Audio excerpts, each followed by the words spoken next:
देश की राजनीति का चाणक्य आखिर कौन है, ये सवाल हमेशा उठता है। मौजूदा समय में अगर बात करें 2014 के बाद की, तो देश में राजनीति के चाणक्य के रूप में सामने आए एक ऐसा चेहरा अमित शाह का।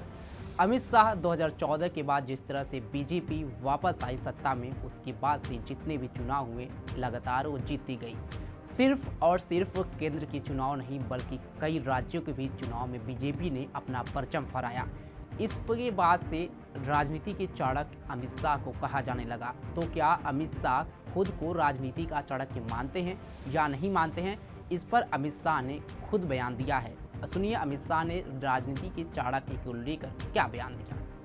अंत में पूछूंगी मैं आपसे, आपको पॉलिटिकल चाणक्य कहते हैं, तो मैंने जब पहले आप जो मैं हूं नहीं। अच्छा, पर लोग कहते हैं, आप नहीं माने तो भी, जो अगर 272 नहीं आते ये तो आप सोचने को तैयार नहीं, लेकिन पॉलिटिकल चाणक्यस जो हैं वो प्लान बी जरूर बना के चलते हैं। आप प्लान बी नहीं बनाते? प्लान बी तब बनाना पड़ता है जब प्लान ए में 60% से कम संभावना हो। कितनी संभावना है आपको? मैं निश्चित रूप से मानता हूं कि 100% मोदी जी प्रचंड बहुमत के साथ जीत कर आएंगे।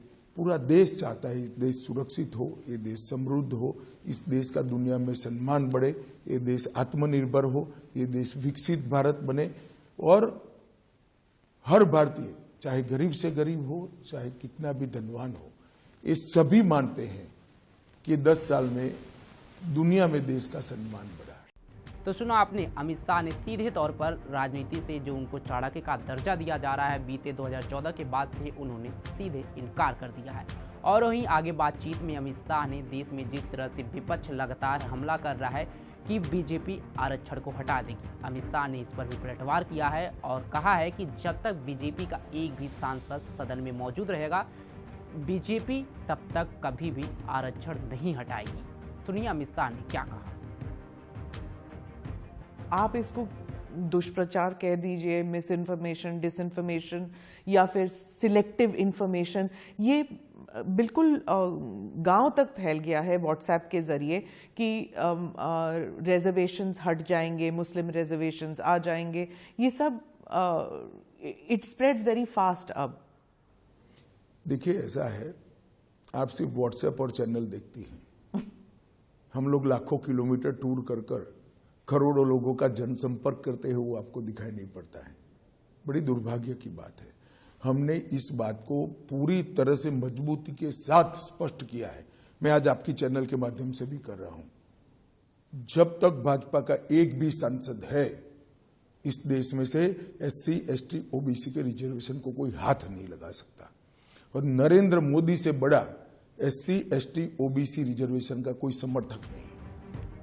अमित शाह यही नहीं रुके, अमित शाह ने सारे मुद्दे पर एक एक करके बड़ा बयान दिया है। आपको बता दें कि अमित शाह से जब पूछा गया कि अगर 4 जून को बीजेपी बहुमत का आंकड़ा नहीं लाती है तो क्या होगा, इस पर अमित शाह ने बयान दिया है और सीधे तौर पर क्या कुछ कहा उसे भी आप सुने। SC, ST, OBC रिजर्वेशन का कोई समर्थक नहीं।